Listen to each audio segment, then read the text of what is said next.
No one could call them glamorous. No one fought to be assigned to them. Living on board was hard and rough, and handling them at sea was hell. But the landing craft held the line between defeat and victory when the moment came for the assault on Fortress Europe and the beginning of the end of Nazi tyranny.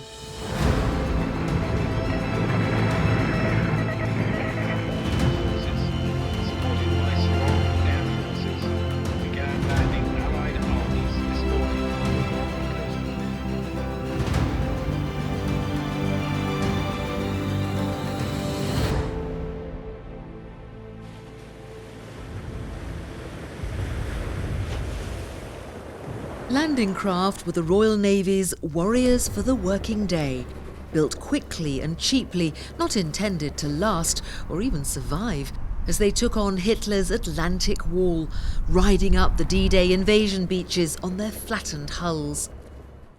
But recognition of their vital role in delivering D-Day came right from the top.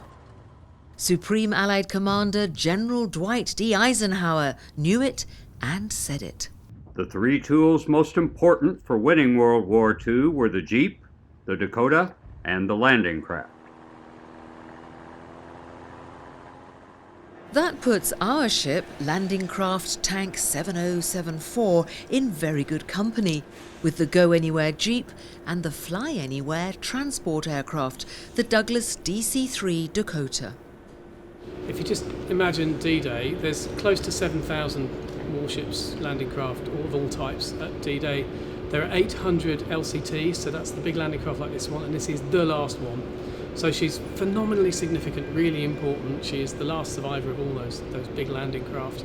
And for us, although she had a long and complex life after D-Day, she was built for D-Day, and with these things, they really kind of thought they'd got their money's worth if they'd done a few trips to Normandy. So for us, that is her significance, and our intention is to put her back as close as we can to her configuration in June 1944, and that's what she'll look like when she rolls out of this building. She will look like the landing craft that hit the beaches in June 44. But LCT 7074's career looked set to end with a whimper rather than a bang. Decommissioned in 1948, she ended up as a nightclub. A favourite for a Royal Navy run ashore, but far from ritzy. You would head for the club ship landfall, which was unusual, I think is the best way to describe it.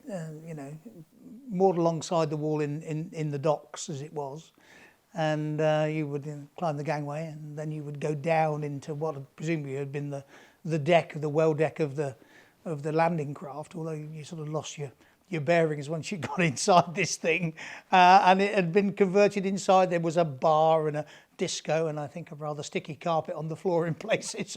But it was a place to go, and it was absolutely heaving with people, because people would go there because it was an after-hours drinking club where you could go and drink until maybe after midnight and probably right through into the small hours of the morning, and then you'd stagger back through the dockyard and find your way back to your ship. Worse was to come. Abandoned and rusting away, this forgotten D-Day heroine slowly sank at her moorings. But then the National Museum of the Royal Navy, with the support of the National Heritage Memorial Fund, came to the rescue. LCT 7074 was recovered and brought south to Portsmouth Naval Dockyard.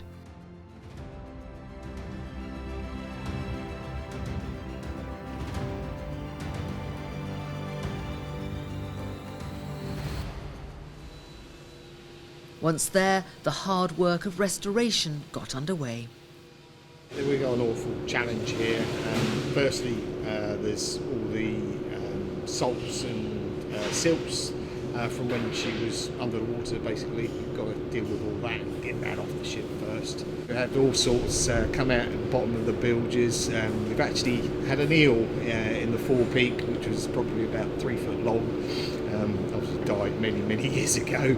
But yeah, there's a lot of silt and sludge and crud that's just basically what's out the Mersey is in the bottom of this boat. So we got an awful lot of heavy corrosion, laminated of steel basically, we've got to get rid of. We've currently got probably tonnes of rusted steel removed so far. You know, myself personally, my grandfather was at D-Day. He was actually at Gold Beach, so my grandfather may actually have seen this ship when it landed.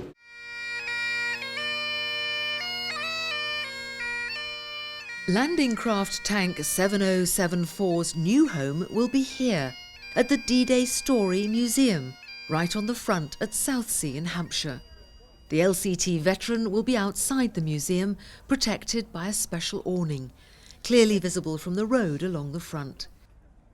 She'll be seen in her wartime camouflage paint, with 2 D-Day tanks on board, and re-armed with 2 Oerlikon guns on either side of the bridge, just as she was when ready for action. The project has won the support of the National Lottery Heritage Fund, who are financing the restoration. What we do at the D-Day Story is tell the story of D-Day through the personal stories of those that were involved. And I think what's really good is visitors will hopefully come away with a sense of what life was like for the crews on board. And of course it's going to be so visible along the seafront. People are going to see it and say, what's that? And they're going to be really intrigued by it and want to come along and find out more. We tend to think of professional naval officers in frigates and destroyers and cruisers. This one is reservist manned. There's only 12 sailors on this, 2 officers and 10 men. They're all incredibly young. The commanding officer is a 20-year-old trainee solicitor from Swindon. As far as we know, he never went to sea in his life. He had minimal training, and he's thrown into the sharp end. He picks up this ship in April 44. She's underpowered, blunt-bowed, flat-bottomed, carrying a huge load, steers like a brick, and that's his first command. Now, to me, I think it's a harder seagoing challenge than anything that's more beautiful that the Navy might have been operating. For now, the work goes on day after day to repair the ravages of action and time on LCT 7074. When that's finished, she'll be a fitting memorial to those who manned her and to the tanks and soldiers that went ashore in the teeth of the enemy on the 6th of June 1944, beginning the final battle to destroy Nazism and to deliver Churchill's promise that we could move forward once again into the broad sunlit uplands of a Europe free from tyranny.